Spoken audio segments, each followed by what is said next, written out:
যারা ভালো তাদেরকে সব ক্ষেত্রে ভালো হইতে হয়।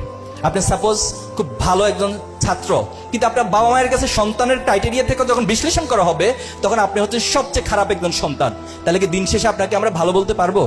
পারবো না। আপনি খুব হাইলি সিজিপি আপনার, বাট আপনার যারা ফ্রেন্ড সার্কেল রয়েছে কেউ আপনার ব্যবহারে কখনো সন্তুষ্ট হয় না, আপনার আচরণে কেউ সন্তুষ্ট হয় না, আপনার প্রতি সবার একটা নেগেটিভিটি সবার মধ্যে কাজ করে, তাহলে তো আপনার এই সিজিপিএ এই সমাজে আপনার বন্ধুদের মধ্যে কোনো ইম্প্যাক্ট তৈরি করতে পারলো না। তাহলে এটা তো দিন শেষে ভালো হলো না।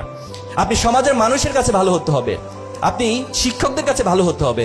এজন্য ছাত্র শিবির একটা বড় কনসেপ্ট হলো, ছাত্র শিবির যখন প্রতিষ্ঠিত হয়েছিল তখন প্রতিষ্ঠাকালীন যারা আমাদের দায়িত্বশীল ছিলেন তারা এই বক্তব্যটা সব জায়গায় দিতেন যে ছাত্র শিবির মানেই হচ্ছে একটা প্যাকেজ প্রোগ্রামের মধ্য দিয়ে তার একাডেমিক এক্সেলেন্সি, তার মোরাল এক্সেলেন্সি এবং সমাজের প্রতি তার যে কমিটমেন্ট, দায়বদ্ধতা, সব কিছুর মধ্য দিয়ে সে সব জায়গায় ভালো হবে। আমরা কি পারবো সে ভালোটা হতে? আল্লাহ আমাদেরকে তৌফিক দান করুক।